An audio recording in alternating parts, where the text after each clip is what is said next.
అందరికీ praise lord అని అందరూ బాగున్నారా? దేవుని కృపను బట్టి తిరిగి మనం అందరం కలుసుకోవడానికి దేవుడు ఇచ్చిన గొప్ప ధన్యతకై దేవునికి లెక్కలేని స్తుతులు చెల్లిస్తున్నానండి. వాక్యంలోకి వెళ్లే ముందు మనం అందరం ప్రార్థన చేసుకుందామండి. మహోన్నతుడా, పరిశుద్ధుడా, నీకే వందనాలు ఇస్తాయా. గొప్ప దేవా, రాజులకు రాజా, ప్రభులకు ప్రభువా, నీకే వందనాలు ఇస్తాయా. దేవా, నిత్యము వేవేల దూతలతో కొనియాడబడుచున్నా నా తండ్రి, నీకే వందనాలు తండ్రి దేవా. తండ్రి దేవా, మేమందరం ఈ రోజు తండ్రి దేవా నీ వాక్యాన్ని తండ్రి దేవా మేము ధ్యానించుటకు తండ్రి దేవా ఇచ్చిన గొప్ప ధన్యతకై నీకే వందనాలు తండ్రి దేవా. మా వాక్యం ద్వారా మాట్లాడడం తండ్రి దేవా, మమ్మల్ని దర్శించండి ఏసయ్యా. ఈ వీడియో తండ్రి దేవా ఇంకా అనేకులు వెళ్ళే కృపను దయచేయండి తండ్రి దేవా. తండ్రి దేవా, మేము దేనికి పనికిరాని వాణిసయ్యా, ఆయనను తండ్రి దేవా నీ కృపలో తండ్రి దేవా, నీ పరిచయంలో తండ్రి దేవా మీరు నన్ను నిలుపుకున్న విధానాన్ని బట్టి నీకే వందనాలు తండ్రి దేవా. ఆది నుంచి అంతం వరకు మీరే తోడైండండి ఏసయ్యా. ఈ చిన్ని ప్రార్థన యేసునామములో అడిగి పెట్టుకుంటున్నాము తండ్రి, ఆమెన్ ఆమెన్. వాక్యంలోకి వెళ్ళిపోదామండి. ఒక దేశంలో ఒక కుటుంబం ఉందండి. ఆ కుటుంబంలో ఒక ముగ్గురు కుమారులు ఉన్నారండి. ఒక తండ్రి, ఒక తల్లి, ముగ్గురు కుమారులు ఉన్నారండి. ఒక రోజు అక్కడ ఉన్న ఒక ప్రవక్తకి దర్శనం దేవుడు చూపించిండండి. ఆ కుటుంబాన్ని వెళ్ళి దర్శించమని దేవుడు ఆ ప్రవక్తకి దర్శనాన్ని చూపిస్తాడు. ఆ ప్రవక్త ప్రార్థన చేసుకుని దేవునితో మాట్లాడి ఆ దేశానికి బయలుదేరుతాడండి. బయలుదేరి వాళ్ళ కుటుంబాన్ని దగ్గరికి వెళ్తాడండి. వాళ్ళ కుటుంబాలను వెళ్ళినప్పుడు వాళ్ళ పెద్ద కుమారుడు, వాళ్ళ తండ్రి, వాళ్ళ మధ్యలో కుమారుడు, వాళ్ళ తల్లి ఇంట్లో ఉంటారండి. ఆ ప్రవక్త ఇంట్లోకి వెళ్ళినప్పుడు ప్రవక్తకి మంచి వాటర్ ఇచ్చి అన్ని మర్యాదలు చేస్తారు. కానీ ఆయనకి ఇచ్చిన దర్శనం, ఆయనని పంపించిన పని ఏందో అని దేవుడు మళ్ళా అక్కడ ఆ ప్రవక్త ప్రార్థన చేసుకుంటాడు. దేవునితో ప్రార్థన చేసుకున్నప్పుడు ఆ ప్రవక్త దేవుడు చెబుతాడు, ఆ కుమారుడిలో ఒక కుమారుడిని నువ్వు అభిషేకించాలని, ఆ కుమారుడిలో ఒక కుమారుడిని అభిషేకించాలని. అక్కడ ఉన్న ఇద్దరు కుమారులని అతను చూస్తాడు. చూసి తండ్రి, ఈ ఇద్దరు కుమారుడు ఆ కుమారుడు ఉన్నాడా? మీరు చెప్పిన కుమారుడు, ఎన్నుకున్న కుమారుడు లేడు లేడు అంటాడు. దేవుడు ఆన్సర్ ఇస్తాడు, లేడని. మీరు ఆయన కుటుంబాన్ని అడుగుతాడు. ఆ ప్రవక్త ఏమని అడుగుతాడు అంటే, మీకు కుమారులు ఎంతమంది అంటే, నాకు ముగ్గురు కుమారులు. మరి మీకు ఇంకో చిన్న కుమారుడు ఎక్కడ అన్నాడు. వాని గురించి ఎందుకులే, దేనికి పనికిరాడు, వాడు వద్దు, అవసరం లేదు. నా పెద్ద కుమారుడు మంచి బలశాలి. వాళ్ళ పెద్ద కుమారుడు నుంచి గొప్పలు చెప్తాడు, వాళ్ళ చిన్న కుమారు నుంచి గొప్పలు చెప్తాడు. కానీ వాళ్ళ ఆఖరి కుమారుడు గురించి చెప్పడు, దేనికి పనికిరాడు, ఏ పని చేయడు అని అంటుంటే, లేదు ఆయన ఎక్కడున్నాడు ఒక్కసారి పిలిపాడు అంటే, ఎందుకు అయ్యారు చెప్పండి అంటే, లేదు ఒక్కసారి ఆయన చూడాలని, నేను రప్పేయండి అని చెప్తాడు. ఇక వాళ్ళ పెద్ద కుమారుడు చెప్తాడు, ఏమని, వాడిని తీసుకొని రామని. ఎక్కడ ఉంటాడు ఆయన? అడవిలో ఉంటాడండి, గొర్రెలు కాచుకొని ఉంటాడు. వాళ్ళ పెద్ద కుమారుడు వెళ్తాడు. వెళ్ళి వాళ్ళ చిన్న కుమారుడిని తీసుకొస్తప్పుడు, గుమ్మ ముందు వస్తప్పుడు ఆ సేవకుడు ప్రార్థన చేసుకుంటా ఉంటాడు. దేవునితో సంభాషణ జరుగుతూ ఉంటది. దేవుడు అంటాడు, అదిగో వస్తున్నాడు కదా ఆ కుమారుడు, ఆ కుమారుని నువ్వే అభిషేకించాలి, ఆ కుమారుని నువ్వే అభిషేకించాలి అంటాడు. దేవా, ఈ కుమారుడా? ఆ ప్రవక్త కూడా జరా విశ్వాసంతో, దేవా, ఈ కుమారుడా అభిషేకించాల్సింది? అవును, నువ్వే అతన్ని అభిషేకించాలి. ఆ కుమారుడు చూస్తే పొట్టిగా ఉంటాడు అంటే అనుకుంటాడు, దేవుడు ఈయన ఎన్నుకున్నాడా అని అనుకుంటాడు. ఆయన కూడా, పాస్టర్ కూడా వచ్చినప్పుడు ఆయన అభిషేకిస్తాడు దేవుడు. ఆయన ఎవరో కాదండి, దావీదు. ఆ కుమారుడు గొర్రెలు కాచుకుంటా ఉంటాడండి అడవిలో, దేవుని ఆరాధిస్తుంటాడండి, దేవుని గణపరుస్తుంటాడండి, ఎప్పుడు దేవుని శుద్ధిస్తా ఉంటాడండి. ఒకరోజు ఆ కుమారుడు చీకట్లో వెళ్ళిపోతాడు. ఒక గొర్రె తప్పిపోయినప్పుడు ఆ గొర్రె గురించి ఆ చీకటి మార్గంలో వెళ్ళిపోతా ఉంటాడు. ఇక్కడ వాక్యం చూసండి మనము, దేవుడు ఆయనతో మాట్లాడతాడు. గాఢాంధకారపు లోయలో నేను సంచరించిన దేనికి భయపడను. ఆయన గాఢాంధకారపులో తప్పిపోయినప్పుడు దేవుడు ఆయనతో మాట్లాడతాడు. దావీదు అంటాడు, సాతానుతో అంటాడు, గాఢాంధకారపులో నేను సంచరించిన నేను దేనికి భయపడను. ఈ రోజు నువ్వు చెప్పగలుగుతున్నావా అండి? ఈ లోకంలో నువ్వు పడిపోయినప్పుడు విశ్వాసంతో నిలబడగలుగుతున్నా అని చెప్పగలుగుతున్నావా? దేవుడు ఈరోజు నీతో నాతో మాట్లాడుతున్నాడు. విశ్వాసము కలిగి ఉంటున్నావా? ఈ రోజు మనం కొన్ని వాక్యాలు చూద్దామండి. ఇక్కడ కీర్తనలు 1వ అధ్యాయము 1 నుండి 3. దుష్టుల ఆలోచన చొప్పున నడవక, అపహాసుల మార్గము నిలవక, అపహాసులు కూర్చుండు చోట కూర్చుండక, యెహోవా ధర్మశాస్త్రమందు ధ్యానించువాడు ధన్యుడు. 2వ వచనం చూసాండి, యెహోవా ధర్మశాస్త్రమందు ధ్యానించుచు దివారాత్రము ధ్యానించువాడు ధన్యుడు. ధ్యానిస్తున్నారండి ఇలా వాక్యాన్ని. నువ్వు ఎవ్రీడే ధ్యానిస్తున్నావా? ఎవ్రీడే నువ్వు దేవునితో స్నేహం చేస్తున్నావా అండి?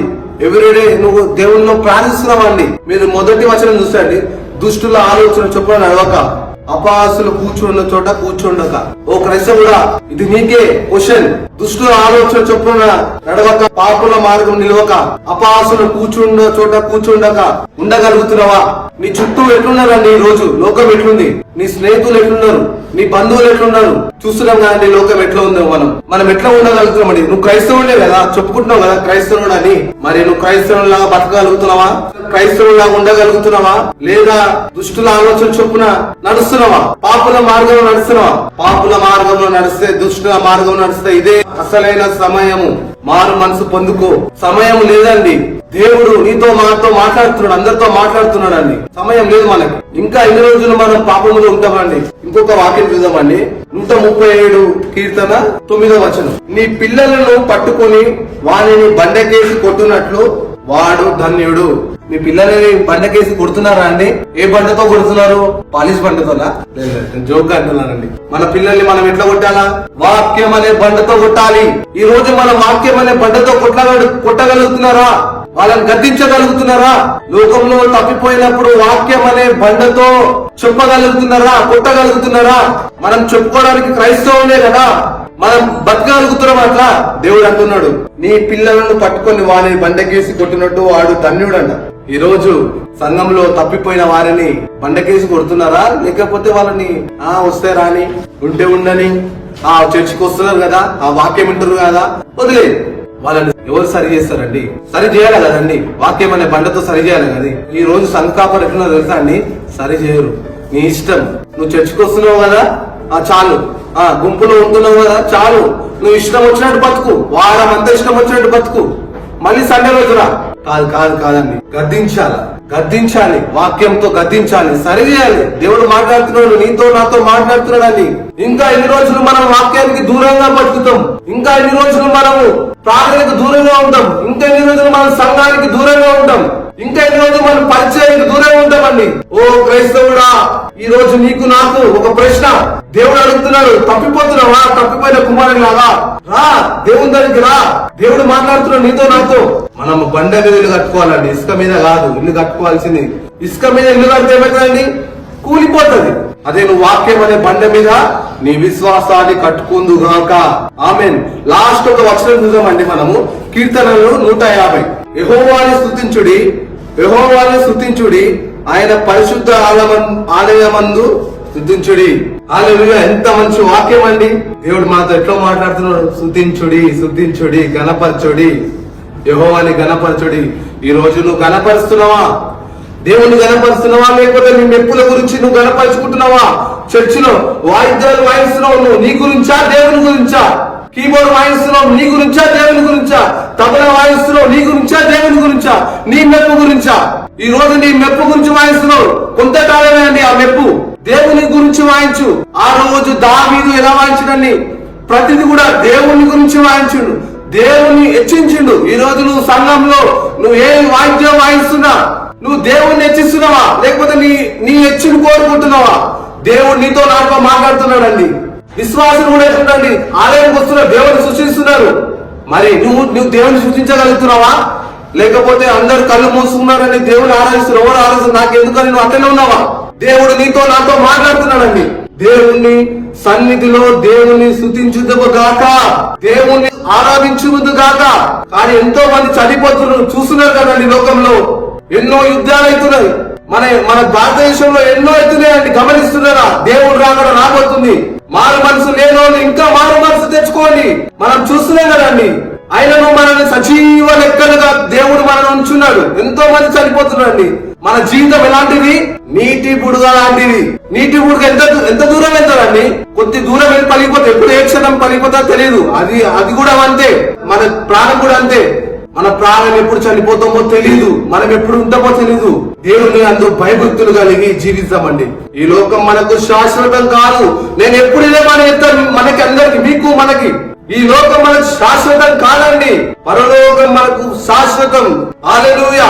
మారు మనసు లేని వారు ఇంకా మారు మనసు దయచేయను గాక. దేవుడు అందరితో మాట్లాడను గాక. తండ్రి అందరితో మాట్లాడలేసయ్యా. మనము సన్నిధిలో, దేవుని సన్నిధిలో గణపరచుదుం గాక. మనుషులను కాదు, పాస్టర్ని కాదు, సంఘ పెద్దల్ని కాదు, దేవుణ్ణే గణపరచాలి, దేవుణ్ణే ఆరాధించాలి. నువ్వు చర్చిలో ఎవరో పెద్దోళ్ళు ఎవరో చూస్తారు, ఎవరో చేస్తారు, వాళ్ళని కనపరచాలి, వీళ్ళని కనపరచాలి కాదు. దేవుణ్ణి కనపరచుదుము గాక, దేవునితో సావాసం ఉందుము గాక, ప్రతిదినము బైబిల్ చదువుదుము గాక, ప్రతిదినము వాక్యాన్ని ధ్యానించుదుము గాక, ప్రతిదినము ప్రార్థన చేసుకుందుము గాక. హల్లెలూయా. ఈ చిన్న వాక్యం దేవుడు దీవించును గాక. చిన్ని ప్రార్థన చేసుకున్నామండి. మహోన్నతుడా, సర్వోన్నతుడా, నీకే వందనాలు యేసయ్యా. తండ్రి దేవ, వాక్యం ద్వారా మాట్లాడిన విధానాన్ని బట్టి నీకే వందనాలు తండ్రి. ఇంకా నువ్వు తండ్రి దేవ, మీరు వాక్యం ద్వారా మాట్లాడిన విధానాన్ని బట్టి నీకే వందనాలు తండ్రి. అవును తండ్రి దేవ, దుష్టుల మార్గం నిలవక తండ్రి దేవ, మేము ఈ లోకంలో తండ్రి దేవ నీ కొరకు బ్రతికే కృపను దయచేయండి తండ్రి దేవ. నీకే వందనాలు యేసయ్యా. తండ్రి దేవ, వాక్యం ద్వారా మమ్మల్ని గద్దించిన విధానాన్ని బట్టి నీకే వందనాలు తండ్రి. తండ్రి దేవ, ఇంకా మారు మనసు లేకుండా తండ్రి ఎవరైతే ఉన్నారో తండ్రి దేవ, వాళ్ళని దర్శించండి తండ్రి దేవ, వారితో మాట్లాడండి యేసయ్యా. నీకే వందనాలు తండ్రి దేవ. ఏ యోగ్యత లేని వాడిని యేసయ్యా, దేనికి పనికిరాని వాడని యేసయ్యా, నన్ను పట్టుకున్న విధానాన్ని బట్టి నీకే వందనాలు తండ్రి దేవ. కడవడకు తండ్రి దేవ, నీ సేవలను కొనసాగుటకు సహాయం దయచేయండి తండ్రి దేవ. తండ్రి దేవ, ఈ వీడియో తండ్రి దేవ ఎవరో చూస్తున్నావు తండ్రి దేవ, వారితో మాట్లాడండి తండ్రి దేవ. నీకే వందనాలు తండ్రి దేవ. వారిని దర్శించండి యేసయ్యా తండ్రి దేవ. ఇంకను తండ్రి దేవ బలపరచండి యేసయ్యా. నీకే వందనాలు తండ్రి దేవ. వాక్యం ద్వారా మమ్మల్ని మాతో అందరితో మాట్లాడే విధానం బట్టి నీకే వందనాలు తండ్రి దేవ. మేము తెలియక చేసిన తప్పులు ఏమన్నా క్షమించండి తండ్రి దేవ. నన్ను నేను తగ్గించుకుంటూ నీ నామాన్ని హెచ్చిస్తూ ఈ చిన్ని ప్రార్థన చేస్తున్నాము, అడిగి వేడుకుంటున్నాం తండ్రి. ఆమేన్, ఆమేన్, ఆమేన్. ప్రైజ్ లార్డ్ అండి.